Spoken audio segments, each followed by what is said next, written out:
and welcome to today's video, which is called S&P 500 flashing red. So let's examine the signs why I think this is the case and what should not be ignored given today's FOMC. You know me for so many years, thank you for all your loyalty. You know the daily analysis on my site, the rich Twitter feed, and you are as well taking advantage of the free Telegram channel and this YouTube channel. Thanks for liking, subscribing and commenting.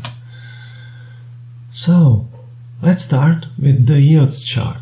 Yesterday I had brought up the short end of the curve rising, which means basically that there is less expectation of the Fed cutting. While yields have not moved much yesterday, the rate cutting odds have moved a little bit more in the favor of less cutting. So it would be really interesting to see the dot plot. To what degree does it reflect these changed odds? Because as I have advised you, prior weekend, December 7th article, auto sales had been improving lately, and that's what had been driving up retail sales, which is why they have come above expectations, which is why rate cut odds have not increased anyhow materially yesterday. Actually, it might not seem so, but we are going into today with almost 5% probability of no cut today, when it is practically baked in the cake that we get 25 basis points, and the real game is about January and March FOMC meetings, whether there is a cut or not really. And the real move will be seen in these odds. Sticking with S&P 500, what could be the leading sector? Is it tech? Undeniably so. You know that for 1 to 2 weeks I'm talking the emerging and strengthening tech outperformance of ES. We had seen IGV as the leader that I had picked many weeks ago. It had sort of entered a little bit of a corrective territory. Semiconductors have been refusing, for all the SMCI stuff, refusing to decline further. ABGO earnings were good, it had good consequences for Micron as well. Apple did well yesterday. XLY is so driven by Tesla, which is why I not even bothered mentioning Tesla in the preceding video. Thank you as well for the great receipt of the weekend video centered on precious metals. Please do review that because it's particularly relevant in light of what I see happening later today as a result of the FOMC meeting. Is it communications that are leading? Well, they had been as well dialed back yesterday. Financials or regional banks? Not really. And small caps, they are beaten down, and and this fact with KRE reflects less of an easy liquidity ahead, which lines up with those dialed back rate cut odds. In the following chart, I will be bringing you the part only of a premium view of what clients of daily analysis, all daily analysis and stock market only ones are getting. And let me bring you once more to what I had started talking on the weekend, which is the China situation. this boom and bust cycle, where the price recovery in assets depends upon how strong a rescue package or a liquidity package or a support package is, that intervention deemed to be 1 day, 2 days later, and so on. And we had seen quite some readiness to sell into risk-on China assets, and simultaneously, as one of the following charts will illustrate for you, we had seen as well bonds rallying. I'm bringing you emerging markets bond chart, but believe me, in the case of China, this is even more pronounced. Contrast that with German yields that are rising, even though Germany is not exactly on the doorstep of an economic expansion. The final link is highlighting this China situation and the reflation attempts. I'm pretty sure that you have notifications on my Twitter feed, so as not to miss anything of importance. The following chart already shows pre-market positioning leaning the dollar's way, even though rates are not that much rising in the US, but it's that rates in the rest of the world, emerging markets, whatever, are on the retreating end, and that reflects concerns within those respective markets that is as well spilling over to some other real assets. It is quite nicely seen in, for example, base metals, where the best performing sector within commodities remains agri-foods, and I think I would not be writing off natural gas in the least.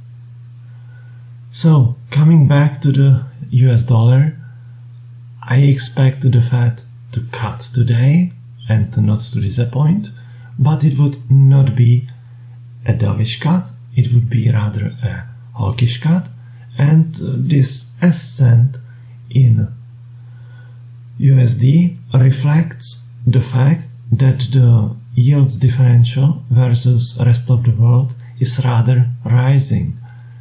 Remember as well that this week US services PMI came in red hot, almost 60.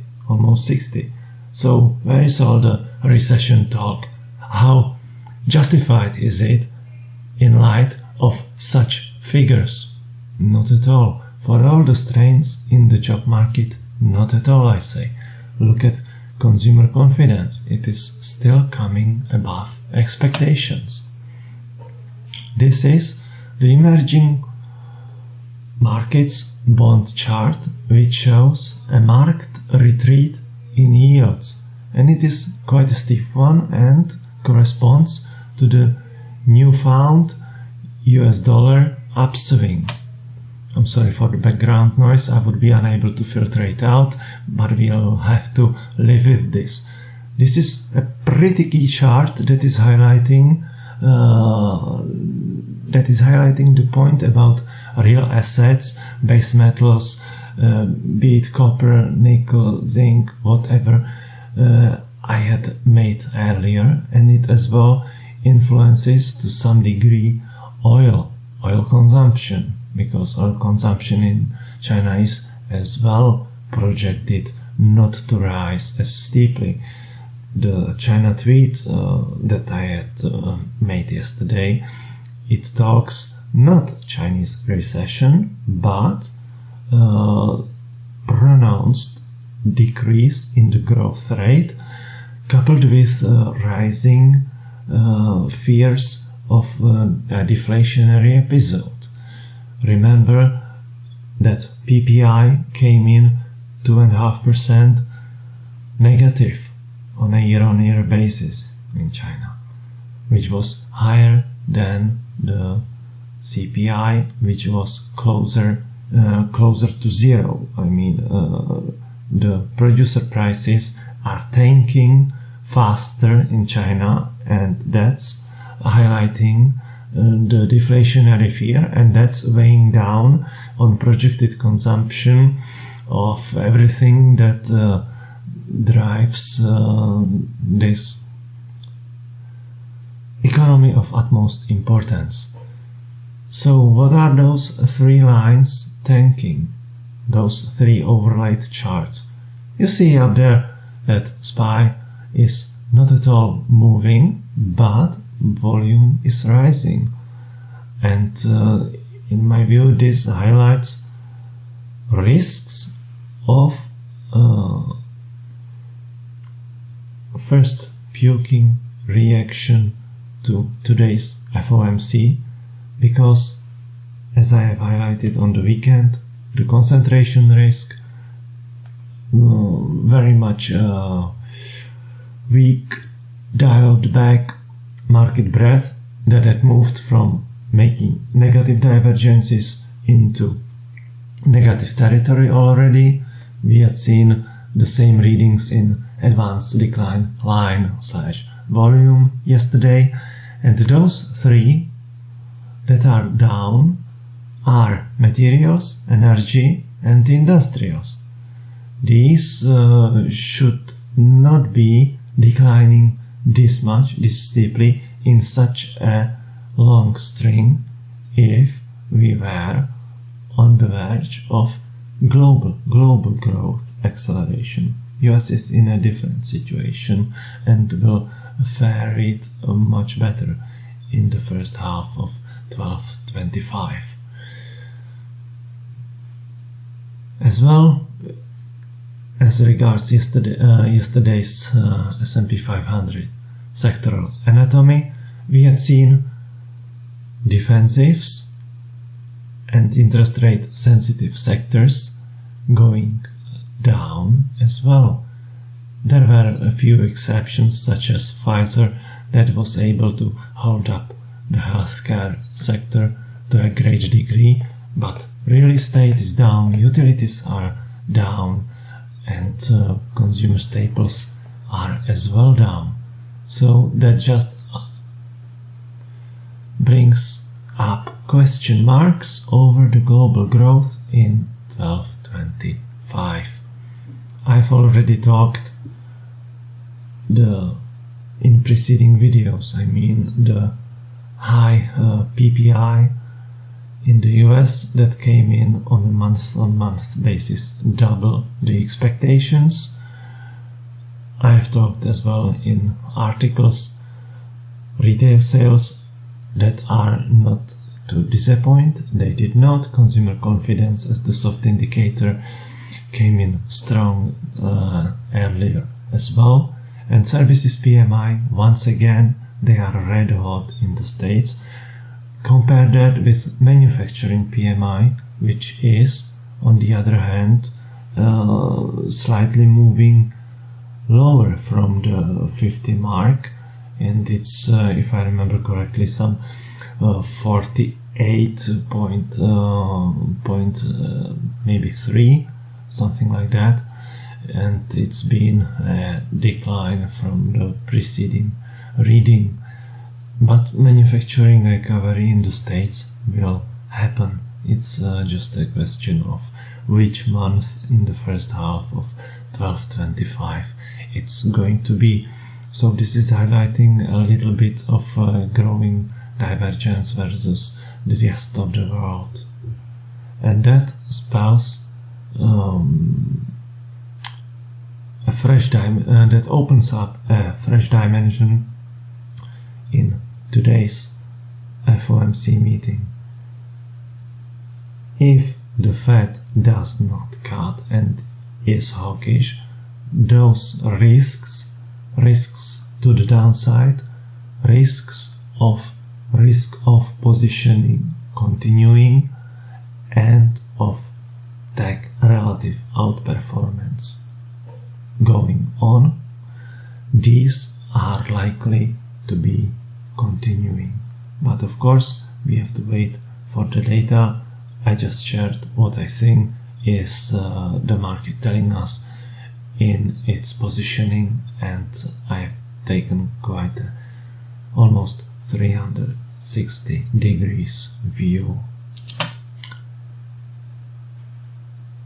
My join URL helping you choose the right premium product for you to be in daily and intraday touch with everything I do, my trading story, and finally the obligatory disclaimer, and stay tuned for real-time updates later today.